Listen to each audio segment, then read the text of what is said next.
नमस्कार। India daily live देख रहे हैं आप और मैं हूं आपके साथ Shivam Dubey. India daily live के बेहद खास बुलेटिन उत्तराखंड डेली लाइव में आप सबका बहुत बहुत स्वागत। बुलेटिन की शुरुआत करेंगे और रुक करेंगे पहली खबर की ओर। उत्तराखंड के मुख्यमंत्री पुष्कर सिंह धामी ने विपक्ष पर गंभीर आरोप लगाते हुए कहा कि वोट बैंक की राजनीति के लिए राज्य की मूल सांस्कृतिक और सामाजिक पहचान से समझौता किया जा रहा है।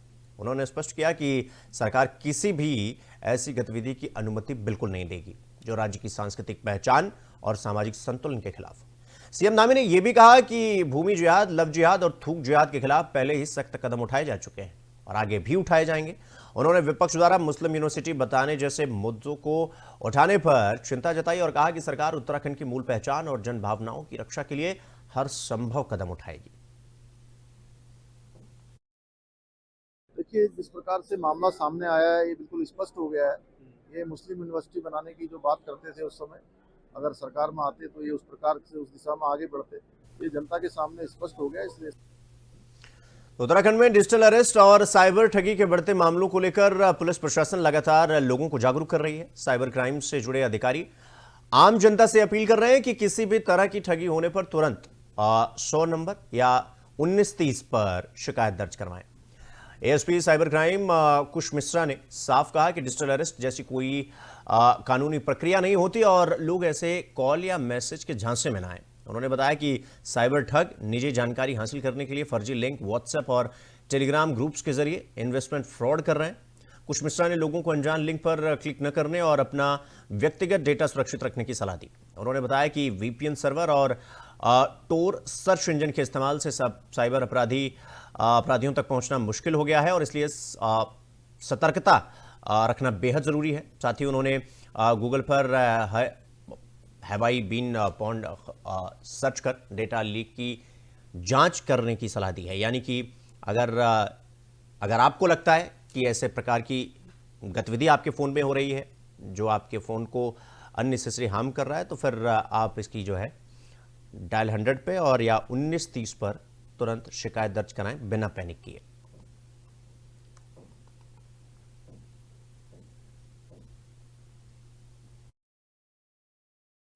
डेटा एनालिसिस के बाद हमें ये पता चला है कि जो बड़ी साइबर ठगीज़ हैं वो कम हो रही हैं। ऑब्वियसली हमारे पास रिपोर्ट्स कम आ रही हैं।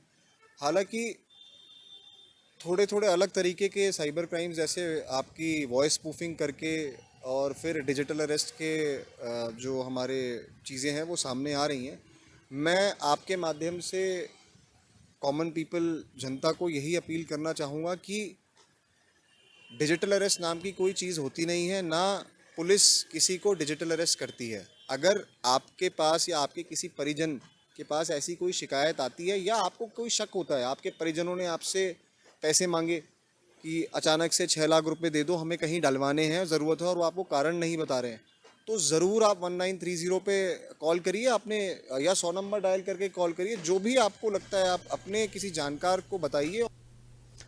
रुक करेंगे अगली खबर की ओर। देहरादून में उत्तराखंड सरकार ने लैंड जिहाद के आरोपों को लेकर कड़ी कार्रवाई की है। दरअसल भारतीय सैन्य अकादमी के पास शेखुल हिंद एजुकेशन चैरिटेबल ट्रस्ट के नाम से मौजूद 20 एकड़ जमीन की जांच के आदेश मुख्यमंत्री पुष्कर सिंह धामी ने दिए। आरोप है कि जमीन को छोटे छोटे प्लॉट में बांटकर विशेष समुदाय को बेचा जा रहा है और जैसे मुस्लिम बस्ती बसाने की कोशिश की जा रही है। मुख्यमंत्री धामी ने स्पष्ट किया कि देवभूमि में किसी भी तरह का जिहाद बर्दाश्त नहीं किया जाएगा और जो भी लोग इसमें शामिल होंगे उनकी खैर नहीं है और सरकार ने इस मामले की गंभीरता को देखते हुए तुरंत जांच शुरू करने के निर्देश दिए हैं। देखिए, ये प्रकरण बहुत गंभीर है और इसकी जांच के आदेश कर दिए हैं। और ये सारी जमीन जो है जिस प्रकार से बिना नियमों के, बिना जो हमारी व्यवस्था है उस व्यवस्था के आधार पर नहीं है, इसलिए जो सरकारी हमारी नीति है या जो हमारा पहले से स्पष्ट मानना है कि जो भी नियम कानून को तोड़ता है उसके खिलाफ कार्रवाई होती है। इस जमीन पर भी पूरी कार्रवाई।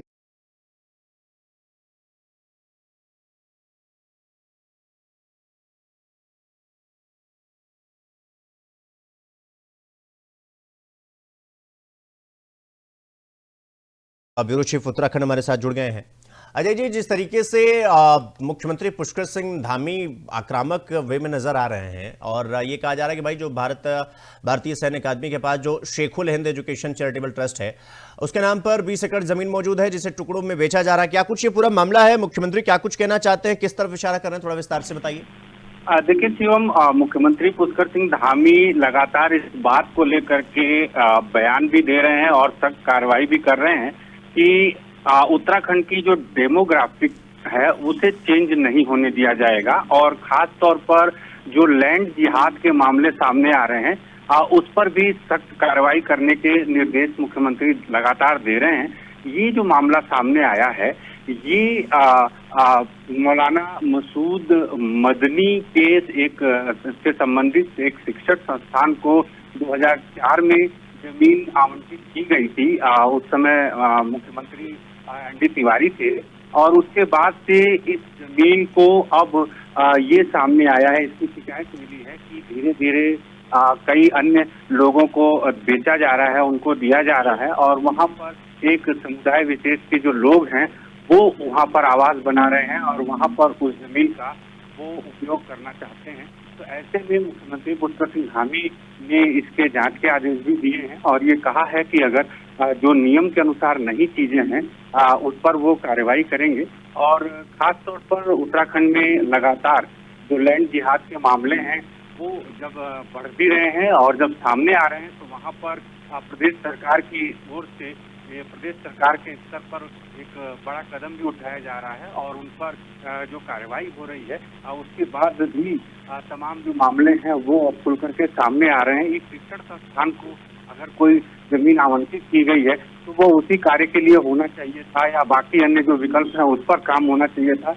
लेकिन अगर उस जमीन को आप रिहायशी इलाके में तब्दील करेंगे और एक समुदाय विशेष के ही लोगों को देंगे तो जाहिर है कि उस पर कार्रवाई होना लाजमी है। जी शिवम। लेकिन अजय जी, जिस तरीके से मुख्यमंत्री लगातार जो है लैंड जिहाद, लव जिहाद, थूक जिहाद, इन तमाम शब्दों का इस्तेमाल मुख्यमंत्री कर रहे हैं, क्या ये विपक्ष के आरोपों का जवाब है या वाकई में मुख्यमंत्री, हालांकि हम लगातार पहले से देख ही रहे हैं कि मुख्यमंत्री इन तमाम चीजों पर बहुत खुलकर बोलते हैं और बहुत खुलकर प्रशासनिक कार्रवाई भी करते हैं, क्या ऐसी ही कार्रवाई एक बार फिर देखने को मिलेगी?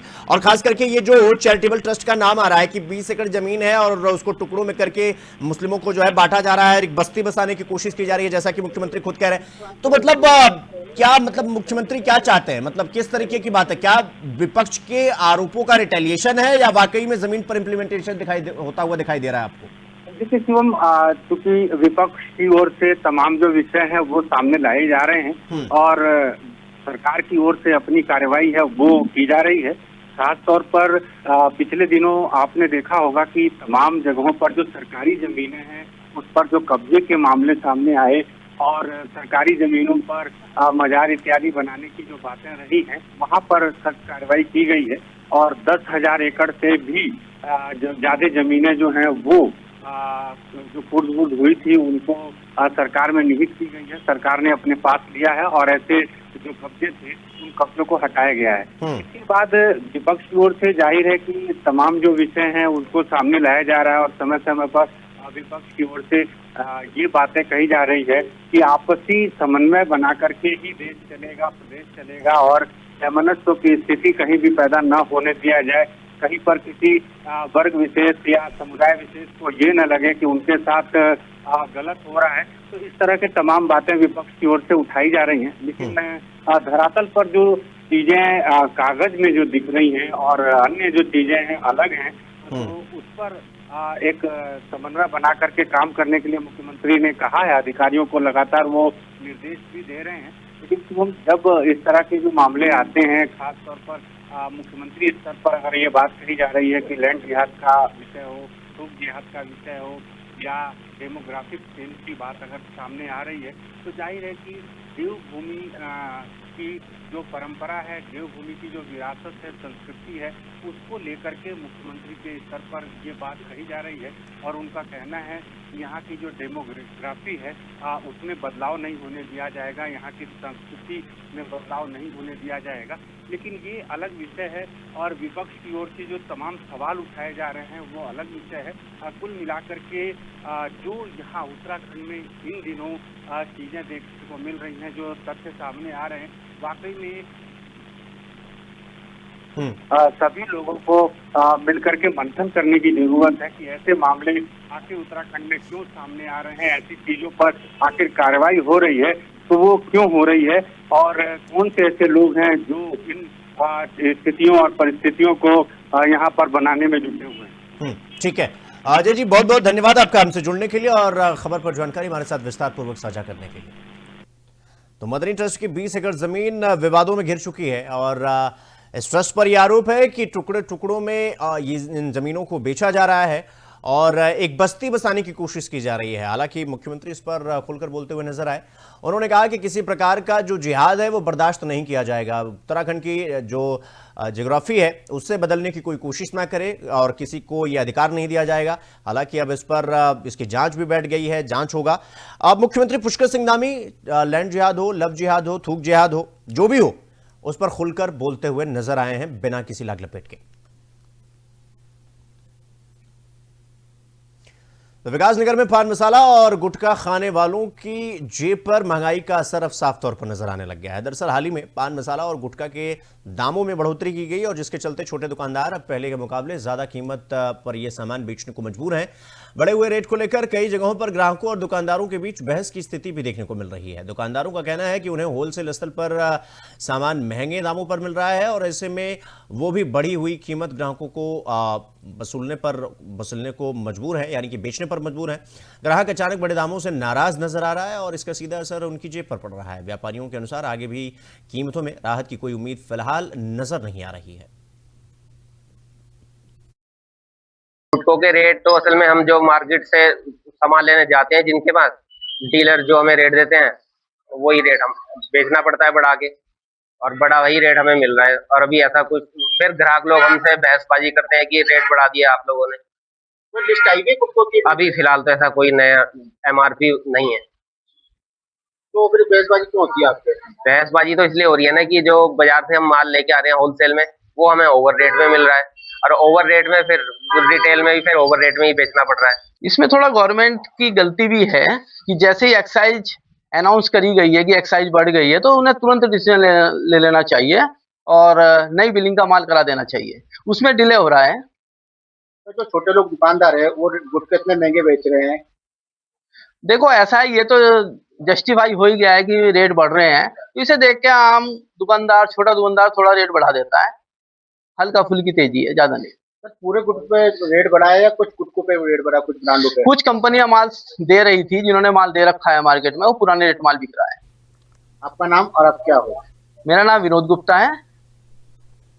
तो रुक करेंगे अगली खबर की ओर। चमोली जिले के ओली में आयोजित होने वाले विंटर कार्निवल और राष्ट्रीय स्कीइंग चैंपियनशिप को लेकर तैयारी तेज कर दी गई है। अंतर्राष्ट्रीय स्कीइंग स्लोप पर बर्फ पिघलने के बाद अब एक नया वैकल्पिक स्लोप तैयार किया जा रहा है और ये स्लोप रोपवे के 10 नंबर टावर से लेकर 8 नंबर टावर तक बनाया जा रहा है। गढ़वाल मंडल विकास निगम की ओर से इस स्लोप को सुरक्षित बनाने के लिए जाली लगाने का भी काम किया जा रहा है ताकि प्रतियोगिता के दौरान खिलाड़ियों को किसी तरह की परेशानी ना हो। आगामी 12 फरवरी से 16 फरवरी तक ओली में विंटर कार्निवल और राष्ट्रीय स्कीइंग चैंपियनशिप का आयोजन किया गया। इस प्रतियोगिता में देश के कई राज्यों में स्कीइंग टीमें प्रतिभाग करने के लिए ओली पहुंचेंगी और जिससे पर्यटन को भी बढ़ावा मिलने की उम्मीद है।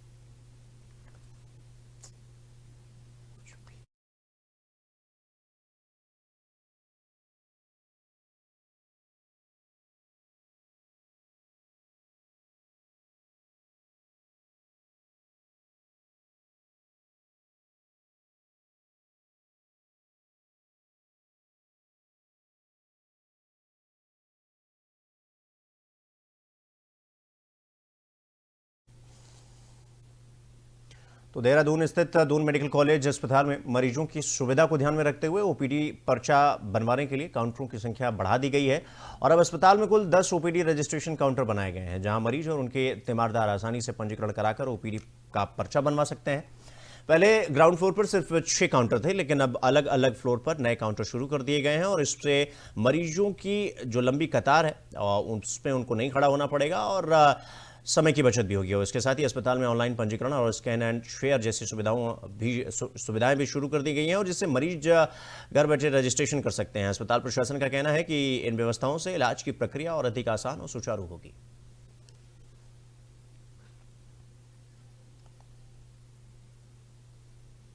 तो देहरादून से सटे विकास नगर क्षेत्र में एक दर्दनाक और रहस्यमयी घटना सामने आई, जहां शाहपुर कल्याणपुर गांव निवासी श्री चंद का शव जो है आसन नदी के किनारे मिलने से इलाके में हड़कंप मच गया। सुबह शव दिखाई देने की सूचना मिलते ही आसपास के ग्रामीण मौके पर जमा हो गए। सूचना पर हरबटपुर पुलिस चौकी की टीम तुरंत मौके पर पहुंची और जांच शुरू की। पुलिस चौकी इंचार्ज सनोज कुमार के नेतृत्व में पुलिस ने शव को कब्जे में लेकर पोस्टमार्टम के लिए भेजने की कार्रवाई की। पुलिस और स्थानीय लोगों से मिली प्रारंभिक जानकारी के मुताबिक मृतक प्राइमा फेसी नशे की हालत में बताया गया। आशंका ये भी जताई जा रही है कि नशे के प्रभाव में वो फिसलकर या गिरकर नदी में चला गया। हालांकि पुलिस का कहना है कि मौत का सही कारण पोस्टमार्टम रिपोर्ट आने के बाद ही स्पष्ट होगा। फिलहाल पुलिस सभी पहलुओं की जांच पड़ताल करने में जुट गई है। आज सुबह हमको फ़ोन आता है कि आसन नदी में एक शव पड़ा है। शाहपुर कल्याणपुर की ये बात है।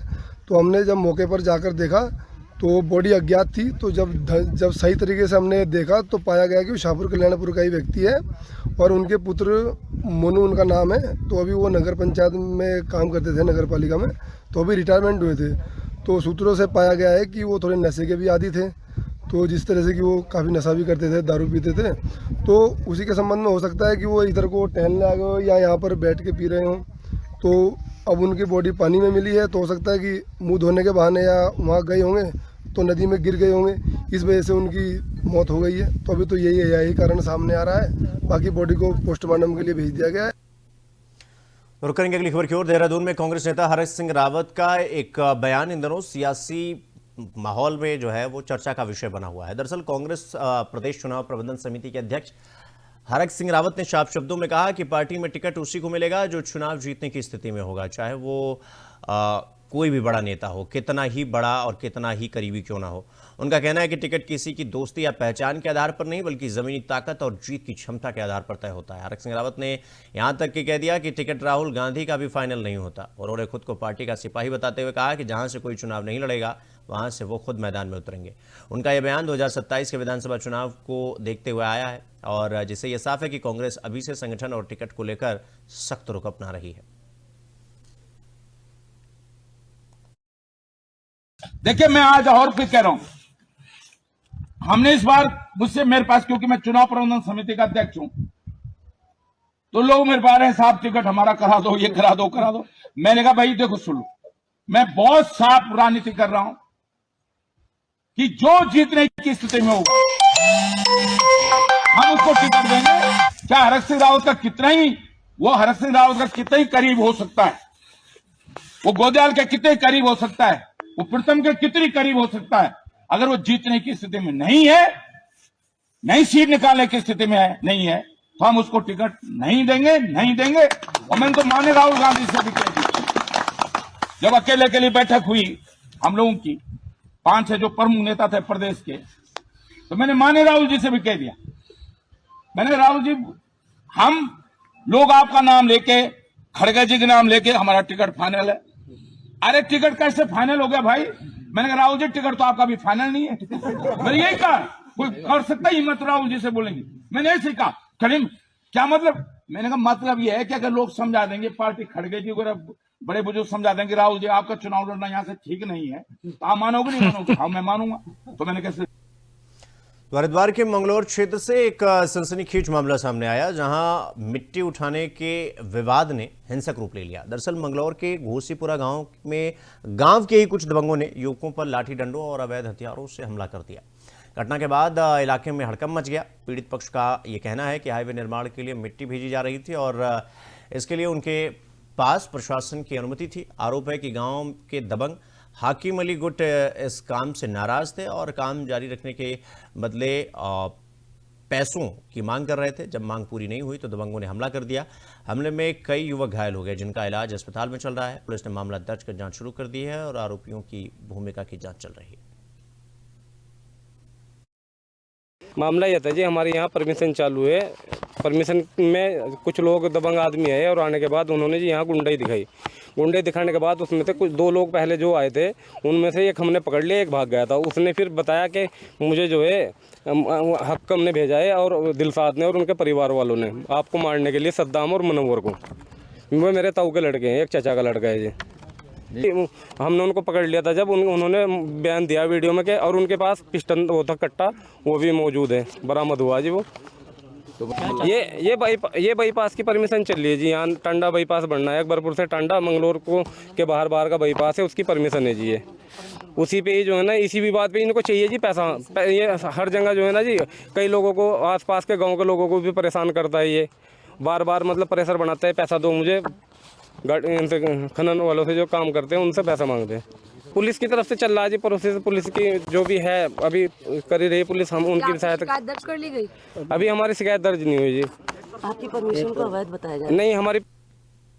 तो देहरादून में बीजेपी प्रदेश अध्यक्ष महेंद्र भट्ट ने अंकिता भंडारी को न्याय दिलाने की मांग को लेकर आयोजित महापंचायत पर बड़ा बयान दिया।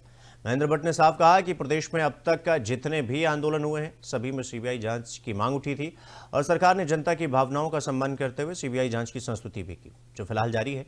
उन्होंने आरोप लगाया कि अब कुछ लोग अंकिता के नाम पर केवल राजनीति करने का काम कर रहे हैं और उनकी बौखलाहट साफ दिखाई दे रही है। बीजेपी अध्यक्ष ने कहा कि ऐसे लोगों को अंकिता के परिवार की भावनाओं का सम्मान करना चाहिए और इस संवेदनशील मुद्दे को राजनीति से दूर रखना चाहिए। महेंद्र भट्ट ने दोहराया कि सरकार अपनी जिम्मेदारी को पूरी तरीके से समझती है और दोषियों के खिलाफ कड़ी से कड़ी कार्रवाई की जाएगी। उन्होंने कहा कि सरकार अंकिता के परिवार के साथ खड़ी है और न्याय दिलाने के लिए हर संभव प्रयास किया जा रहा है। मैं इस बात को कह रहा हूं कि अंकिता भंडारी बहन के प्रकरण में उनके माता पिता ने जो डिमांड की थी, सरकार ने उसको स्वीकार किया और सीबीआई की जांच चल रही है। और जब कोई जांच चल रही होती है और पिछले दिनों जितने भी आंदोलन हुए, एक ही मांग को लेकर कि सीबीआई की जांच कराई जाए। आज सीबीआई जांच हो रही है। अब मुझे लगता है ये दल अंकिता के नाम पर कोई राजनीति करना चाहते हैं और विषय बचे भी नहीं है, ना इन पर विकास के मुद्दे हैं, ना किसी समस्या को लेकर ही है सरकार के पास जा रहे हैं, ना कोई समस्या बता सकते हैं। तो उत्तराखंड की हर समस्या का समाधान ये भारतीय जनता पार्टी शासन में जनता का हुआ है, इसलिए एक प्रकार से बौखलाहट है। उत्तराखंड में आज से मौसम का मिजाज बदल रहा है और मौसम विभाग के अनुसार प्रदेश के मैदानी इलाकों में सुबह के समय कोहरा छाए हुए रहने की संभावना है। हरिद्वार और उधम सिंह नगर के कुछ हिस्सों में घने कोहरे को लेकर येलो अलर्ट जारी कर दिया गया है। पर्वतीय जिलों में मौसम और ज्यादा करवट ले सकता है।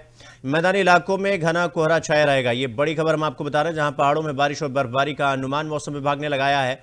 और आपको बता दें कि उत्तरकाशी, चमोली और रुद्रप्रयाग में हल्की बारिश के साथ बर्फबारी के आसार जताए गए हैं और इसके अलावा बागेश्वर और पिथौरागढ़ के ऊंचाई वाले इलाकों में बर्फ गिरने की संभावना है। मौसम विभाग का कहना है कि 3,000 मीटर से अधिक ऊंचाई वाले क्षेत्रों में बर्फबारी की संभावना ज्यादा बनी हुई है। बारिश और बर्फबारी के चलते ठंड में और इजाफा होगा। मौसम विभाग ने लोगों को सतर्क रहने और जरूरी एहतियात बरतने की सलाह दी है। अनुमान है कि 11 फरवरी तक प्रदेश में मौसम इसी तरीके से बना रहेगा। तो ये बड़ी खबर हम आपको बता रहे हैं, उत्तराखंड में मौसम का मिजाज तेजी से बदलता हुआ दिखाई दे रहा है।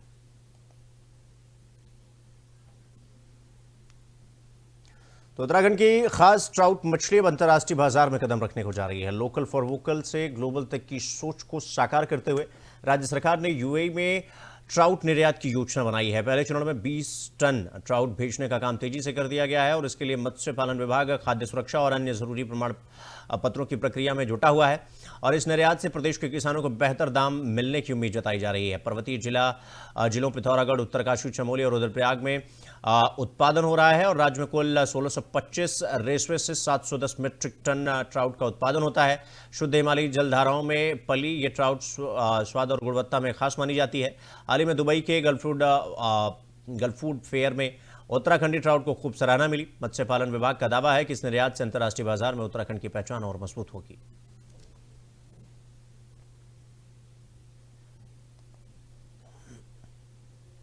तो देहरादून में बढ़ती सड़क हादसों को देखते हुए जिला प्रशासन ने रोड कटिंग व सुरक्षा नियमों की अनदेखी पर कड़ा फैसला लिया है। सभी रोड कटिंग अनुमतियां जो है तत्काल प्रभाव से निरस्त कर दी गई हैं। प्रशासन ने कार्यदायी संस्थाओं को निर्देश दिए हैं कि वो 1 दिन के भीतर अपनी सभी मशीनरी हटा दें और 10 दिन के भीतर सड़कों को पूर्व स्थिति में बहाल करें। अगर कोई संस्था आदेश के बाद भी काम करती मिली तो फिर मशीनरी जब्त कर ली जाएगी। साथ ही सुरक्षा मानकों की अनदेखी करने वालों के खिलाफ दंडात्मक कार्रवाई के भी निर्देश जारी कर दिए गए हैं। प्रशासन की ये कदम सड़क सुरक्षा सुनिश्चित करने और भविष्य में हादसों की घटनाओं को रोकने के उद्देश्य से उठाया गया है। तो ये बड़ी खबर हम आपको बता रहे हैं, जहां रोड कटिंग में सुरक्षा लापरवाही पर सख्ती बरती गई है, जहां पर मशीनरी हटाने और सड़क बहाल करने के निर्देश दिए गए। तो इसी खबर के साथ बुलेटिन में फिलहाल इतना ही, लेकिन देश और दुनिया की तमाम बड़ी खबरों को देखने के लिए देखते रहिए इंडिया डेली लाइव। नमस्कार।